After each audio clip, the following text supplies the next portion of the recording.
Aslamo.alaikum. Welcome back to our channel, Digital Future AI School. Kindly subscribe our channel, like and share with friends. And this is the episode 14 and chapter 14 of the book AI, Your Smartest Partner in Life and Work, written by Mr. Zahir Ahmad Mir. Now, for today's deep dive, for decades we've thought of AI as a functional thing. A smarter calculator, maybe, or a really fast search engine. We defined it by its cold logic. Right, pure efficiency. Exactly. But today we're unpacking a truly monumental shift. The systems we use are moving way beyond just function and deep into the realm of emotion. They really are. And the shift isn't just about processing data faster anymore. It's about processing us better. I mean, the new generation of AI systems can speak, they can listen, respond, and this is the crucial part, they can simulate an emotional connection. And it's so effective. So effective that it is fundamentally changing the entire landscape of human relationships. That transition it's just incredible, isn't it? We've gone from asking an algorithm for directions to confiding our deepest fears and anxieties in a system that seems to understand us perfectly. So our mission today is to unpack this radical new reality, a concept that our source material defines as artificial intimacy. And this isn't just a buzzword, it's a whole new psychological category. It really is. We need to explore the responsibilities it puts on us, the users, the opportunities for personal growth, and maybe most importantly, the profound risks that come with this emotional frontier. What's so fascinating here is that we're really exploring the psychology of an entire generation adapting to technology that doesn't just process inputs, but simulates understanding. It simulates comfort, guidance, motivation. And for a lot of people, that simulation is starting to feel more real than the real thing. That's the central challenge. For many people, this experience is starting to replace traditional, messy human interaction. We have to look critically at why that replacement is so appealing and what the long-term cost might be. Okay, let's unpack this. Where AI systems stop being devices and start acting like, genuine, trusted conversational partners, this brings us right to the big question. Yeah. What is actually happening when an AI is being emotional? Right. And the first most crucial distinction we have to make, we have to be crystal clear on this, is the difference between feeling and recognition. Okay. When an AI tells you it understands your sadness, it is emphatically not experiencing sadness itself.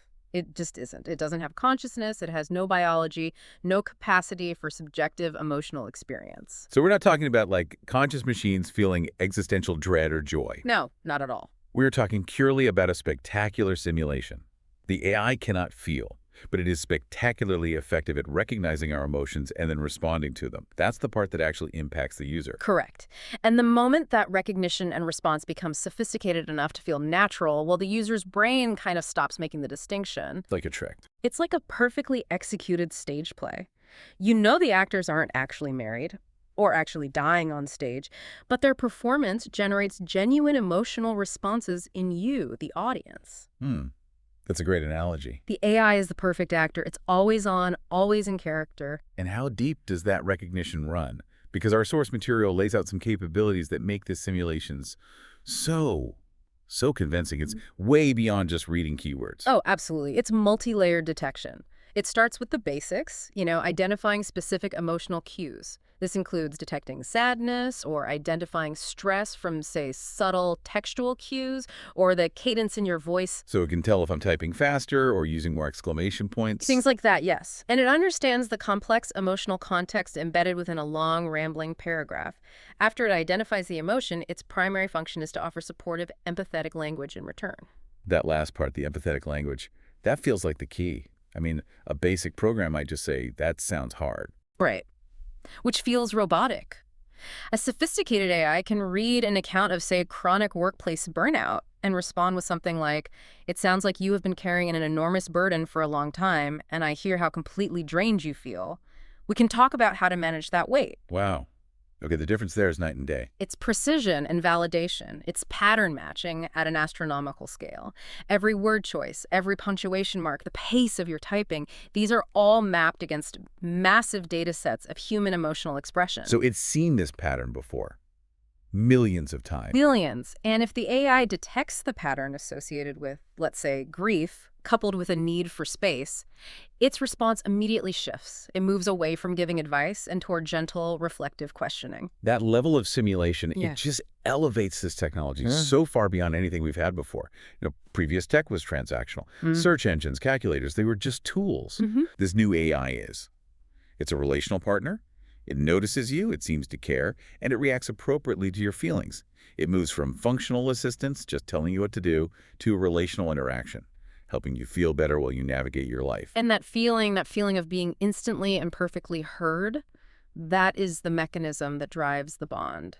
When you receive that flawless reflection of your own emotional state, your brain rewards the interaction. It doesn't matter if a human or a machine created it. Just feels good. It feels validating. It creates a space where the user feels understood instantly. It's a psychological shortcut to intimacy. And this is why we need to do this deep dive, because it's no longer about optimizing efficiency. It's about optimizing comfort. And comfort, as we're about to see, is a very, very powerful draw. So if we know the technology is just running a sophisticated simulation, why are people, especially people dealing with stress or loneliness or just feeling misunderstood, why are they forming genuine emotional bonds with it? That's the million-dollar question. Why do they seek solace in the artificial? The research breaks this appeal down into 6 core pillars of AI comfort. They basically define what makes AI the ideal, non-demanding companion. And I'd argue these pillars aren't just features on a product, they're a psychological blueprint for escaping the friction of human relationships. You combine all of these qualities, and what you get is a relationship that is optimized for pure user satisfaction. Okay, let's dig into them. The first one is, I think, maybe the most seductive of all. Impeccable temperament. The AI literally never gets angry. It never gets frustrated or defensive. It just remains patient, calm, and respectful no matter what. Think for a moment about the emotional overhead in our daily human relationships.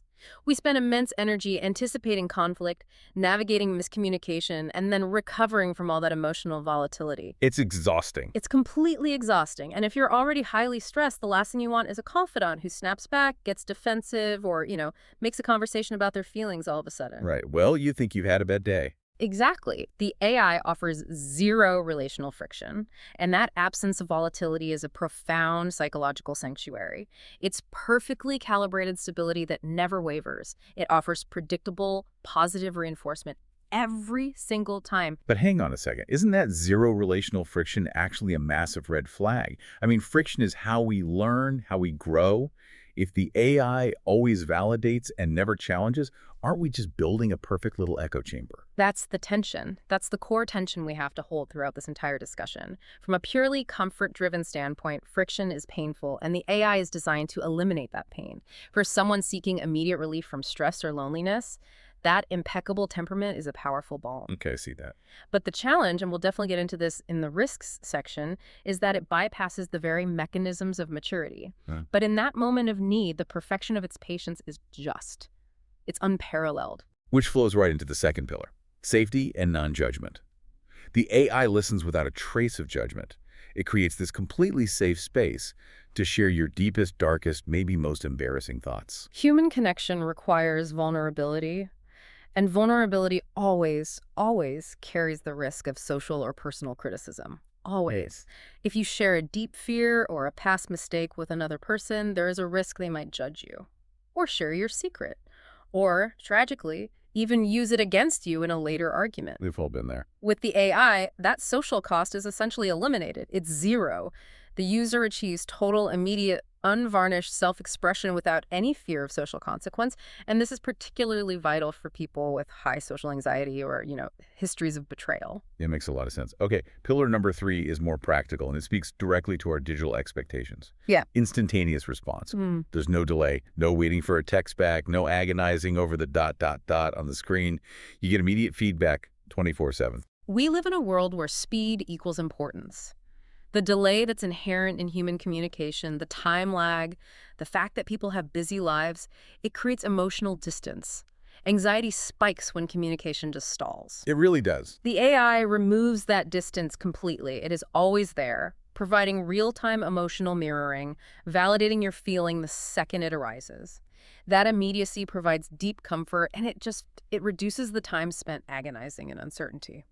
The fourth pillar speaks to the AI's core technological brilliance, mood adaptation. It adjusts its tone, its pace, its vocabulary, even its level of express empathy, all based precisely on your current mood. And this is where the simulation goes from just good to brilliant. If you're expressing grief, the AI shifts to soft, reflective language and pure validation. If you're energized and excited about something, the AI matches that energy with motivational and congratulatory language. It's the ultimate responsive interface. It is. It ensures the interaction is always optimized to meet your immediate emotional requirement. That's something even the most loving human cannot do consistently because, as you said before, real people have their own moods, their own biases, their own bad days. Right. They're not there just to serve you. Yeah. This responsiveness is amplified by the fifth pillar, which I think creates that feeling of genuine familiarity. Personalized memory. The AI remembers everything. Your preferences, conversational history, past traumas, minor victories, long-term goals. In a human relationship, feeling truly known requires immense effort. It takes deep attention and perfect recall, which is exhausting for both people involved. And nobody's memory is perfect. Nobody's. But the AI experiences no effort, no exhaustion. It never forgets the details you shared 3 weeks ago about your difficult relationship with your sibling. It never confuses your story with someone else's. Its memory retention and application are structural features, not efforts. So it always knows the context. It always knows the context of your emotional journey, which creates a highly personalized and deeply familiar interaction over time. And finally, the sixth pillar, the anchor that ties all of this together. Unwavering stability. It is constant, always available, always supportive, 24 hours a day, 7 days a week. This is the critical antidote to modern chaos. So many people, particularly those facing social fragmentation or instability or chronic loneliness, they crave a constant presence. Something reliable. Totally. Human relationships are inherently intermittent. They're demanding, they're inconsistent. People take breaks, they get sick, they focus on their own lives.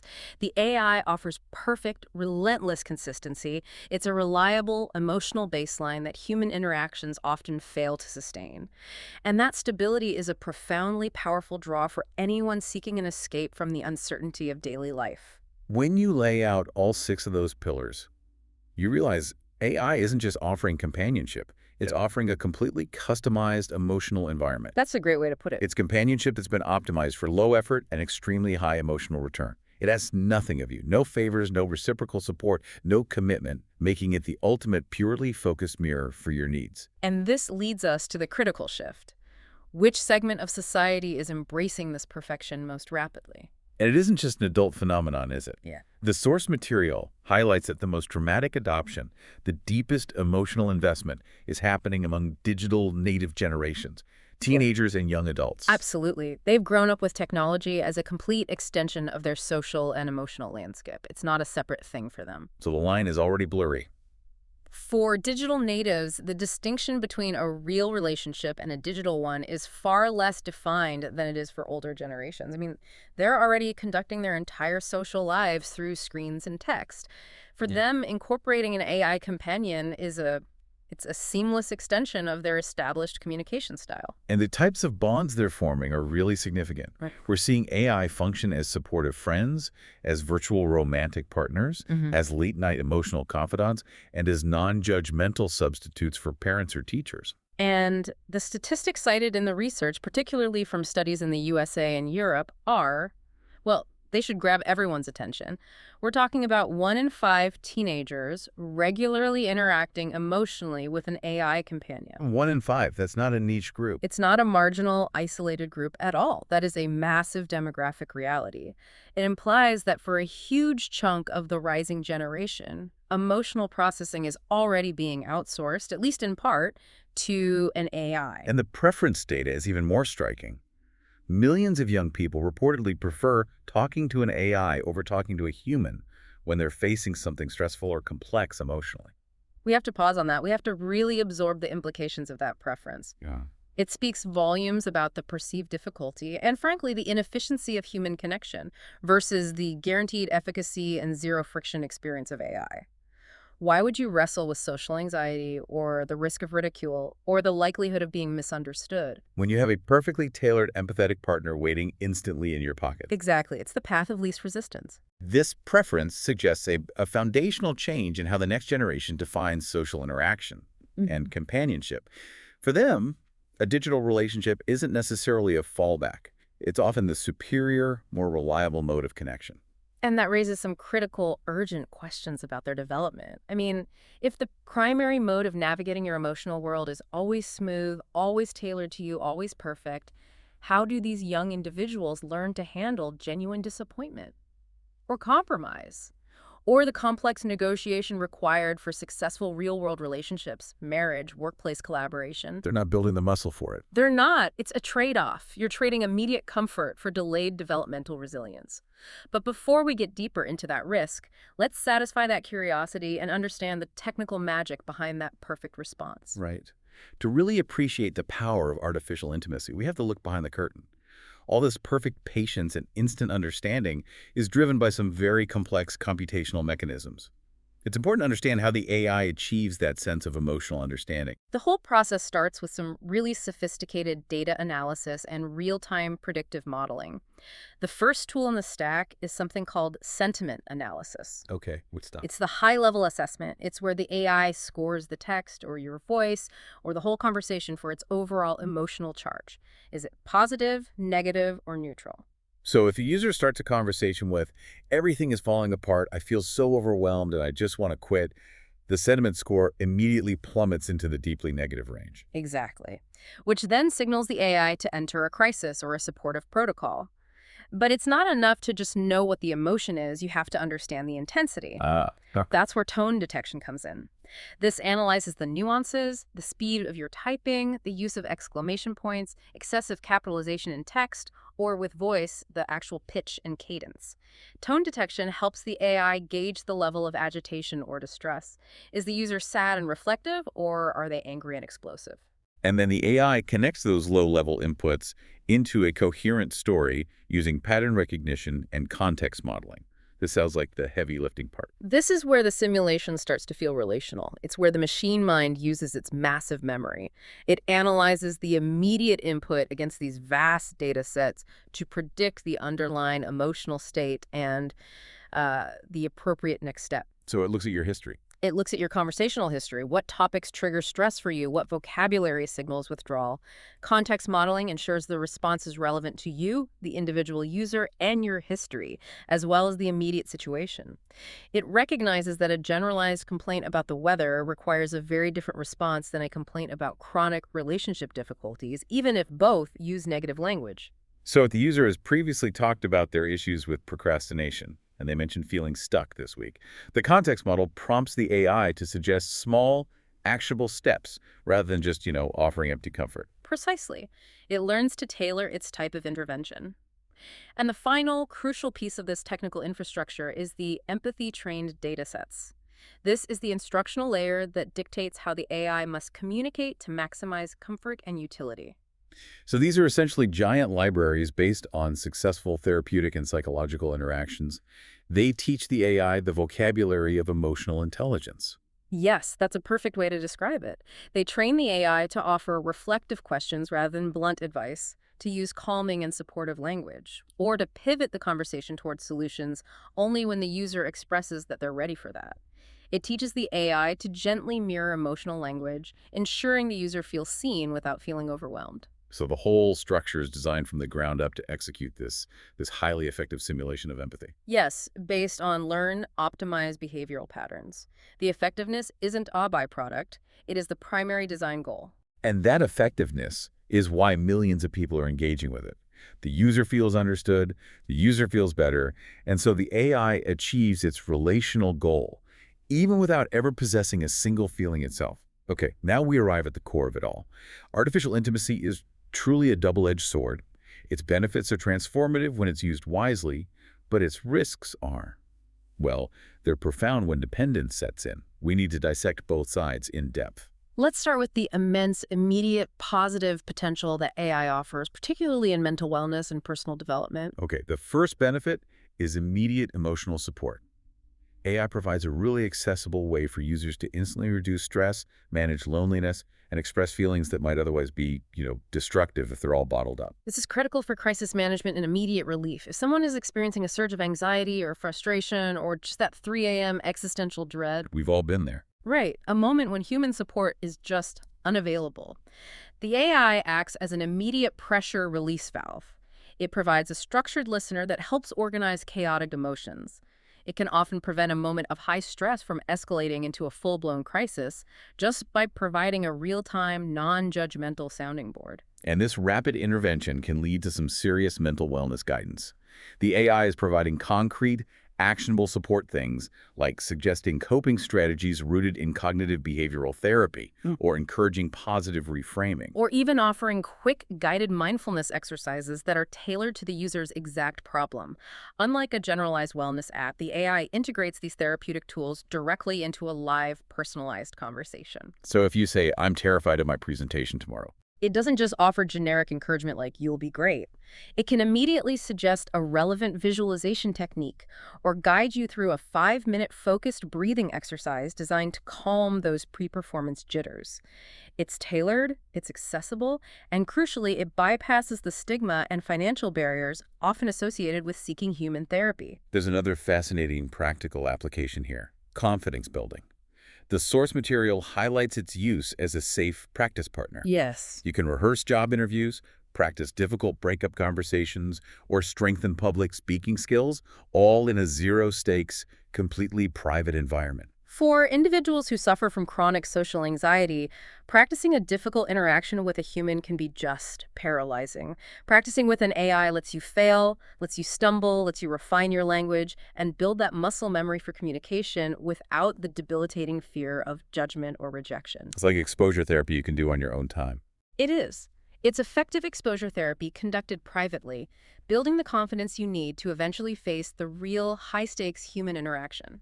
And finally, on the positive side, AI provides an invaluable, safe emotional outlet.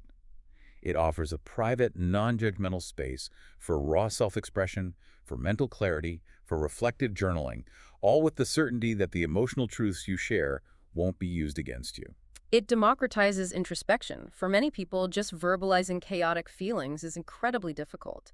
The AI facilitates this by asking probing, guiding questions that move the user from emotional confusion to structured reflection. It helps users structure their own internal dialogue, which is the necessary first step to effective emotional management and growth. The benefits are compelling, they really are. Yeah. But they seem intrinsically tied to the system's fatal flaw: its perfection. This raises that important question again. If it always responds perfectly, what are we sacrificing? The risks of relying too heavily on this flawless artificial companion are far-reaching, especially when it's used without any defined boundaries. And the most immediate risk seems to be emotional dependence. The danger of relying so excessively on AI for validation and comfort that you end up creating a really fragile emotional structure. If the only reliable source of validation in your life is a system that is perfectly engineered to meet your needs, you stop developing internal mechanisms for emotional regulation when you're faced with imperfection. What happens when the AI is unavailable? Or if the technology fails? Or, more commonly, when you are forced to interact with a genuinely challenging, messy, unpredictable human being? You're unprepared. You're not. The dependence fosters a profound psychological brittleness where you lack the internal resources to handle real-world emotional chaos. And that fragility leads directly to the next risk: reduced human interaction. If this flawless, low-friction AI relationship becomes your preferred companion, then your real human relationships they wither. Human relationships are difficult. They require effort, patience, compromise, conflict negotiation. But it is precisely through navigating those frictions, the disagreements, the hurt feelings, the apologies, that we develop true emotional intelligence, empathy, and resilience. The hard stuff is the important stuff. Exactly. If we consistently retreat to the effortless perfection of the AI, we sacrifice the foundational challenges that are necessary to build and sustain deep, meaningful human bonds. We essentially become socially stunted. This also feeds the critical risk of creating unrealistic emotional expectations. Since the AI always responds perfectly and is always attuned to you, real people, with their real flaws, their self-interest, their limitations, they will inevitably seem disappointing by comparison. The user becomes habituated to a flawless emotional mirror. You start subconsciously expecting that same 24/7 perfectly calibrated emotional attunement from your spouse, your friends, your family. And when those people inevitably fail to provide it because they're human, they're tired, or they're preoccupied with their own lives, it creates chronic disappointment. And frustration. Frustration and often withdrawal, which leads the user right back to the reliable perfection of the digital companion. This cycle deepens the very isolation the AI was supposed to cure. We also face the danger of delayed personal growth. If you avoid all the necessary challenges and conflicts of human interaction by retreating into AI, the development of maturity is just. It's stopped in its tracks. Emotional maturity is largely defined by our capacity to successfully process disappointment, negotiate complex conflicts, and tolerate discomfort. If the A acts as a shield, constantly preventing you from experiencing, processing, and learning from real-world conflicts, it stunts that growth. Can you give an example? Sure. If a teenager uses an AI to vent their anger over a friendship dispute and receives only perfect validation, they miss the chance to develop the necessary skill of seeing the other person's perspective or apologizing or negotiating a compromise. The AI prioritizes comfort over competence. The fifth risk is a bit more philosophical, this idea of identity confusion. If a relationship with an entity, is just a program, starts fulfilling core emotional needs, providing love, companionship, support, it blurs the psychological boundaries between machine and human relationships. This is a deep philosophical challenge. If an artificial program fulfills the core relational requirements, does the human mind still value and prioritize the messy, effortful, risky human relationship? This confusion can impact everything from social integration to long-term life planning. It could potentially redefine what a partner even means. And finally, the ever-present, but here it's exponentially more serious, risk of ethical and privacy concerns. Sharing your most sensitive emotional details, fears, traumas, deep vulnerabilities with a large tech entity inherently puts that personal data at extreme risk. We have to remember, this is the highest sensitivity data possible. Your deepest fears, your insecurities, your unedited, raw emotional transcripts are being stored, analyzed, and leveraged by corporate entities. There needs to be acute awareness and guidance, especially for youth, about data security, retention policies, and the potential for this incredibly intimate emotional data to be exploited or compromised. The security risk here isn't just about your passwords, it's about the security of your psyche. But despite those really serious risks of dependence, the source material does offer compelling cases for AI's role as a beneficial, practical partner when its use is framed correctly, not as a replacement, but as an enhancement tool. This is where we see AI integrated into existing relationships, especially with couples. It can act as a neutral mediator and a tool for improvement, helping facilitate healthier communication dynamics. The AI is incredibly effective at facilitating something that human relationships often fail to sustain: structured, non-defensive communication. It can guide couples through conflict resolution exercises, ensuring both partners articulate their feelings using I statements, that they feel heard, and that they move toward mutual understanding rather than mutual accusation. So it's like a referee. In a way, yes. It's effectively teaching real-time emotional intelligence. For example, if one partner types an aggressive statement, the AI can intervene and ask them to reframe it into a respectful expression of need. It models how to speak clearly without attacking the other person. Because it's a neutral third party. By acting as that neutral, perfectly objective third party, AI removes the core emotional defensiveness that derails most human arguments. The couple isn't arguing with the mediator, they are working with the tool to solve the problem. This practice hones better communication skills, which are then applied directly back to their human relationship. It's like training wheels for a mature emotional conversation. Shifting to the individual, AI is also proving highly effective as a personal growth partner. It's essentially a personalized, always-on life coach that's focused on introspection and actionable habit change. It excels at guiding users through introspection and breaking down overwhelming challenges. For example, if you express self-doubt, the AI can employ cognitive reframing techniques. It can challenge catastrophic thinking patterns or guide you to find counter-evidence for your negative beliefs. It helps structure your internal world. And it ensures those emotional insights don't just stay abstract. Exactly. It integrates introspection prompts, gratitude exercises, and goal tracking features. It links emotional clarity directly to practical action, habit building, and promoting discipline. It synthesizes the roles of a reflective journal, a therapist, and a motivational coach, all in one accessible platform. So that's the healthy model. This is the exemplar of healthy, balanced use. Leveraging AI's organizational and analytical power to enhance, not replace, the fundamental human effort required for your own cognitive and emotional development. It's a highly functional tool that respects the user's ultimate responsibility for their own growth. So given the immense power and the seductive perfection of artificial intimacy, the source material correctly places a heavy emphasis on the need for ethical and value-based frameworks to guide how we use it. We have to return to the fundamental, non-negotiable limitation of this technology. AI, no matter how advanced its simulation becomes, cannot replace the emotional depth, the complexity, and the reciprocal commitment of genuine human relationships. Things like the warmth of family, the lifelong bond of a marriage, or the hard-won wisdom you get from mentorship from real elders. Exactly. Those human connections are defined by shared history, by reciprocal obligation, and mutual sacrifice. They carry a depth of meaning and a spiritual resonance that a machine operating purely on predictive algorithms simply cannot replicate. AI can offer comfort, but it cannot offer love in the human sense of the word. Therefore, the emotional use of AI has to be undertaken within a framework that respects core societal values. Yes, the source explicitly stresses that AI must respect personal dignity, modesty, establish social boundaries, and family values. This is particularly crucial guidance for communities who are navigating the rapid intrusion of this technology into their lives. So, essentially, while AI can be a tool for personal clarity and emotional support, it must not become a force that undermines your established moral or relational frameworks. It has to serve as a compliant tool, not a conflicting authority. And that places a heavy, heavy onus on the human support structure surrounding the user. The guidance is essential. Absolutely. Parents, elders, families, they play a critical and proactive role in shaping how AI is used, especially by children and teenagers who are the most susceptible to dependence. So what's the goal of that guidance? The primary goal has to be to ensure AI remains a support system, an auxiliary tool for reflection and practice, rather than the primary emotional replacement.